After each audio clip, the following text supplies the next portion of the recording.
Stop masturbating for your New Year's resolution. There are so many men and women who want to stop masturbating, and this is the season where they reflect on that. If you have yet to subscribe to our channel, please hit the button. If you have a question, put it in the box. Masturbation is a big issue. Now, for the last 40 years of my life, I have been helping men and women stop masturbating. Literally, I've helped thousands and thousands of men and women stop masturbating, and you can be one of them. Now, I understand it personally as well as professionally. Professionally, I'm the president of the American Association for Sex Addiction Therapists. I train therapists around the world to treat sexual addiction. I'm the executive director of Heart to Heart Counseling Center, in which people fly in every week to do 5-day intensives to help get over sex addiction, masturbation, pornography, infidelity, intimacy, anorexia, and all of that. And so I want to encourage you that there's hope. I know this personally. I've been free for almost 40 years now. No masturbation, no pornography, measured by a polygraph. And so I'm here to tell you there's hope. But let me tell you, first of all, maybe how you got into this so we can get you out of this. Real quickly, some people become addicted to masturbation simply biologically. When you have a sex act, you have the highest level of endogenous opiates, hits the prefrontal cortex of your brain, and boom, you attach to whatever you're beholding. Okay? Doesn't matter male, female, doesn't matter what color, what size, it doesn't matter if it's even human. And I can tell you lots of funny stories like this one. I had a guy early in my career, this is probably maybe 35 years ago.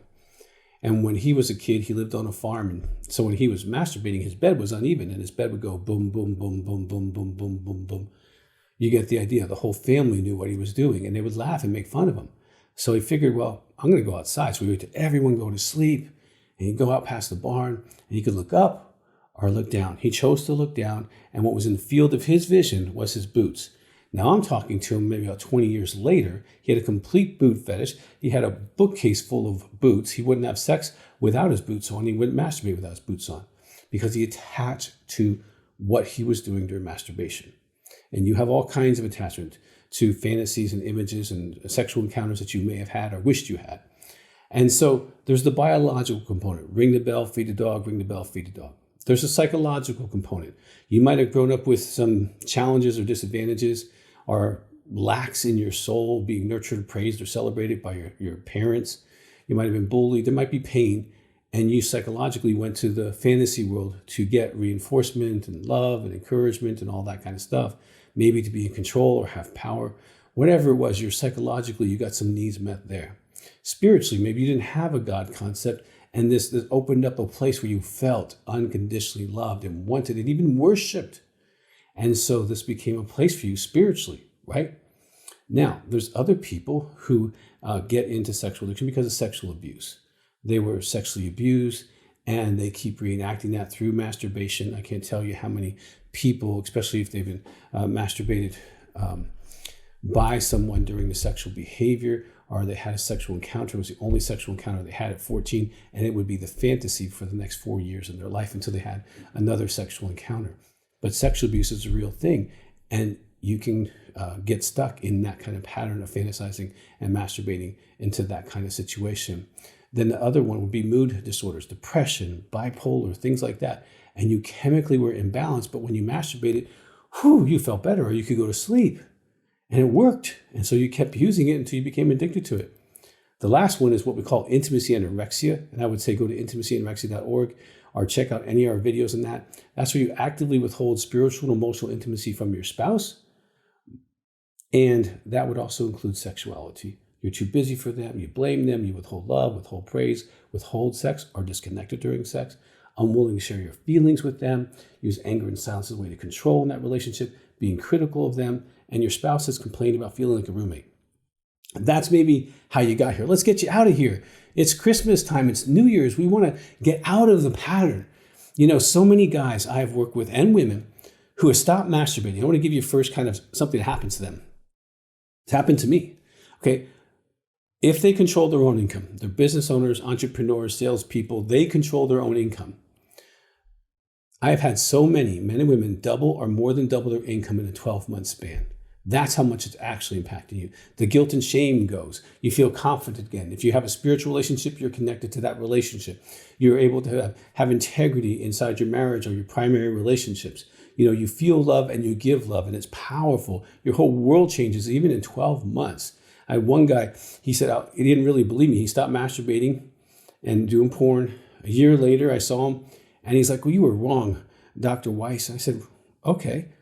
He says, my income didn't double, and I don't control my own income. I work in a corporation. I quadrupled my income in 12 months. So better sex with their spouses, better self-esteem, oftentimes physically feeling better. So many benefits to not masturbating, and sexual performance being enhanced is helpful. Okay, so whatever your reason is that you want to stop, I want to give you what we call some 5 C's and some other quick techniques. Number 1, the first 5 commandments is pray. Ask God, higher power, whoever that is for you. And if you don't believe in him, say, God, I don't necessarily know you, but I need to pray today to keep me clean. Number 2, read literature related to sexual addiction. In the description, you will find a link to a free book called The 6 Types of Sex Addicts. In there, it's a 150-page book. I'm not giving you something. We still sell this book. If you go to my website, you can buy it. Or if you just click that link, you can get it for free. And it'll give you some of these ideas in writing so that you can go ahead and think more through them and give you a lot more information than I'm giving you right now. Pray, read, meetings. You need not to do this by yourself. You need an accountability person with the same gender, and preferably be in a group. If you don't have a group, call my office, 719-278-370, and get in a phone group. You can start that today. Call the office and get in a group. You don't need to do this by yourself. And here, I'll prove it to you. You're not successful because you're doing it by yourself. Now, I've worked with brain surgeons, engineers, rocket scientists, sports figures, people in the entertainment industry, professional golfers, people at the top of their field in business. They're all bright men and women, but they can't do it by themselves. Now, if you failed consistently, consider getting into a group today. Okay, so pray, read, phone calls, meetings, and then pray again, thanking God for keeping you clean this day. Now, there is a workbook. You can get that. There's 101 exercises. There's a step book. You can use those materials to go ahead and help yourself get better. If you're struggling with, checking women out and doing all that kind of stuff, or checking men out, whatever your thing is, then you can get a rubber band, put it on your wrist. Every time that you check somebody out, snap it. Train your brain to stop doing these kind of things, because that can get you in trouble. Another good material is emotional fitness, because so many times you masturbate because you're having feelings that you don't know how to manage. Okay? You're getting overwhelmed, you're getting frustrated, you feel rejected by your spouse. Maybe they said no to you sexually, and you're just like, you don't know how to handle rejection for a night. And so you go masturbate because you cannot identify, communicate, feel, express, and shift your feelings. Well, that'll help you all by itself. There are so many things you can do.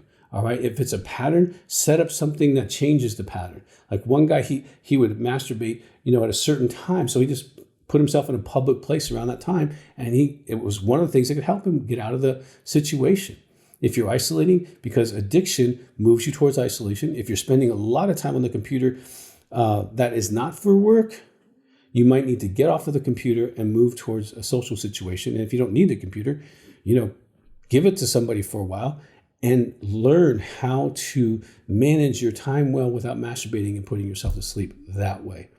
Well, I hope this has been helpful. Listen, you can call my office and get a telephone session, or send us an email, send us a question right now in the box. We want to help you.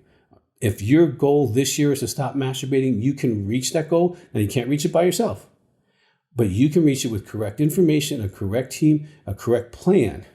And I've seen thousands of men and women move through this process, and they were so grateful for the first time they were able to keep that promise to themselves that I can stop. You don't believe that necessarily, but you start getting around people who've got 2, 5, 10 years, you believe it. If you need to do an intensive and really get some real help, you can do that.